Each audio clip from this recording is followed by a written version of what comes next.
Yoho, apa kabar nakama semuanya? Semoga nakama semua selalu dalam keadaan yang sehat-sehat saja. Pada chapter sebelumnya, kita mendapatkan akhir cerita Tanjiro sudah memegang pedang yang terbakar, di mana api ini berasal dari jurus darah iblis Nezuko. Jadi, bagaimanakah kelanjutan ceritanya? Baiklah, tanpa basa-basi lagi, langsung saja mari kita mulai.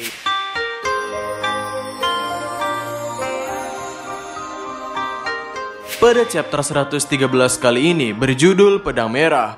Pada awal-awal panel, Tanjiro mendapatkan penglihatan karakter wanita yang membawa sayuran yang berkata, pedang samurai itu hanya berubah menjadi merah saat dia bertarung. Kenapa ya? Sangat aneh. Biasanya warnanya hitam pekat, sangat indah. Tanjiro menyadari bahwa itu adalah ingatan yang diwariskan. Dan pedang yang dimaksud adalah pedang milik samurai yang memakai anting Hanafuda itu. Tanjiro menyadari bahwa meski dengan bantuan Nezuko, pedangnya saat ini berada dalam kondisi yang sama, yaitu berwarna merah. Dan mungkin pendekar pedang itu membuat pedangnya berwarna merah dengan cara yang berbeda. Dan Tanjiro menyadari juga, meskipun ia bertambah kuat, iblisnya pun menjadi lebih kuat. Dan Tanjiro selalu dibantu oleh orang-orang yang ada di sekitarnya, yang membuat ia bisa melewatinya. Dan kali ini pun Tanjiro bertekad untuk memenuhi harapan orang-orang itu. Terlihat ada gambaran tangan-tangan yang memberikan dorongan kepada Tanjiro. Dan ketika Tanjiro berada di hadapan para iblis bulan atas nomor 4, mereka teringat seorang samurai ketika melihat pedang merah milik Tanjiro. Iblis itu tahu bahwa itu adalah ingatan milik Kibutsuji Muzan, ingatan seorang samurai yang hampir bisa memenggal kepala Muzan. Dari penglihatan para iblis itu, wajah Tanjiro dan samurai ini terlihat begitu mirip.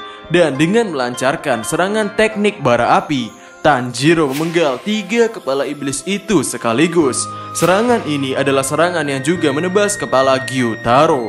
Tanjiro merasakan ketika ia menggunakan teknik itu, tubuh dan dahi Tanjiro terasa terbakar. Lalu Tanjiro berpikir ia harus segera memenggal kepala iblis satunya lagi. Di saat itu ia melihat Genya. Di sana Genya terlihat sudah memenggal kepala iblis keempat itu. Sontak Tanjiro pun merasa senang. Namun kondisi wajah Genya terlihat seperti iblis. Dan di sisi lain, para iblis bulan atas nomor 4 mulai berbicara. Mereka mengeluhkan serangan api tadi yang menyebabkan mereka tidak bisa beregenerasi seperti biasanya. Mereka hanya bisa beregenerasi dengan sangat lambat. Melihat hal itu, Tanjiro pun mulai berpikir lagi. Seranganku sudah berhasil. Aku tidak tahu apa yang terjadi pada Genya. Yang ku tahu, kami telah memenggal kepalanya secara bersamaan. Aku terus berpikir bahwa ini bukanlah cara yang benar. Kami tidak bisa menggunakan cara yang sama pada saat mengalahkan Gyutaro. Jadi serangan ini tidak ampuh untuk iblis emosi utama. Jadi jika titik lemahnya bukan di kepala, lalu apa? Dan Tanjiro pun mencium sesuatu secara sekilas. Ya, itu adalah bau tubuh kelima. Jadi mereka ada 5. Kami harus menemukannya. Aku yakin iblis kelima itu adalah... Namun tiba-tiba Genya dengan wajah seperti iblisnya berkata, jangan sombong dulu. Aku akan mengalahkan iblis bulan atas. Bukan kau yang mengalahkan iblis bulan atas. Aku akan membunuh duluan sebelum kau. Dan aku akan menjadi seorang pilar. Tanjiro pun dengan senyuman bersedia untuk membantu Genya. Genya yang selalu marah di sini terenyuh melihat tatapan polos dari Tanjiro. Lalu tiba-tiba serangan listrik terjadi di sana. Tanjiro berkata, akan kuberitahu langsung jika aku bisa menemukan iblis kelima ini. Pastikan saja kau tidak memenggal kepala Nezuko. Dia adikku. Di saat Sekido sudah pulih, Tanjiro memfokuskan instingnya untuk menemukan iblis kelima ini. Dan terlihat ada satu iblis bulan atas nomor 4 yang menangis sambil ketakutan berkata, tenanglah, mereka tidak akan menemukanku. Tenanglah, para emosi itu akan mengalahkan semua orang jahat.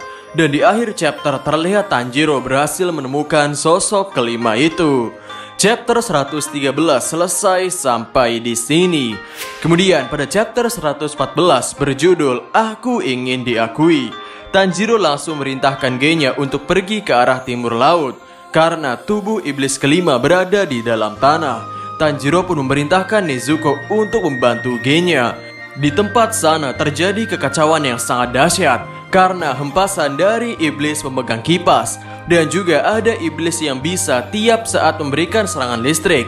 Namun tiba-tiba Nezuko ditusuk oleh iblis yang membawa tombak, yaitu Aizetsu. Dan di sisi lain, dengan sangat cepat Tanjiro menebas lagi Sekido dan Urogi.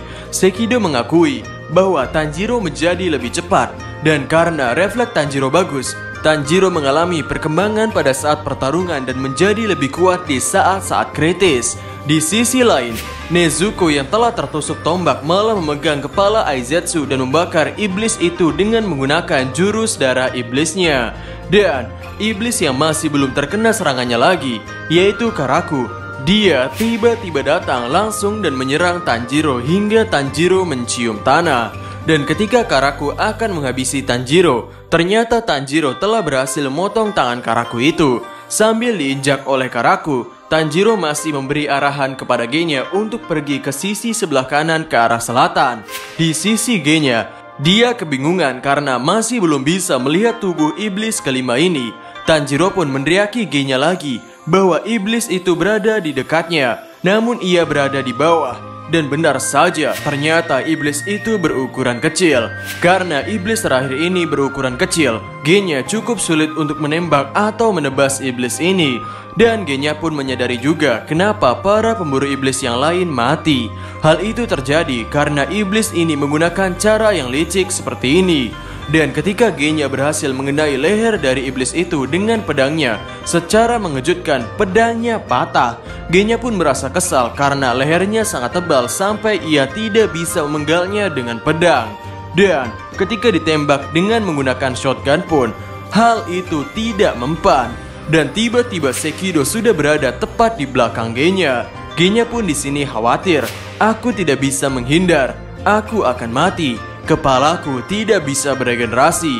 Tiba-tiba ia melihat sosok Sanemi Shinaguzawa yang ia sebut dengan Aniki atau kakak. Dalam hatinya Genya berkata, aku ingin menjadi seorang pilar agar kau mengakuiku, dan aku ingin meminta maaf untuk kejadian waktu itu. Panel terakhir memperlihatkan Genya dan Sanemi ketika masih kecil. Chapter 114 selesai sampai di sini. Catatan terakhir di sini bertuliskan, masa lalu anak bernama Genya akhirnya diungkap. Ya, sepertinya chapter selanjutnya akan membahas masa lalu Genya. Ho, chapter kali ini, pertarungan melawan iblis bulan atas nomor 4 akhirnya mulai mendekati klimaks. Kita bisa melihat badass-nya Tanjiro menebas kepala para iblis bulan atas ini. Dan sebenarnya apa yang menyebabkan Genya menjadi seperti ini? Yaitu ia meski perawakannya seperti iblis, namun ia tetap masih bisa berinteraksi seperti manusia biasa. Jadi, kira-kira bagaimanakah kelanjutannya? Nantikan di Zona Manga. Jadi, sampai ketemu lagi dan terima kasih banyak.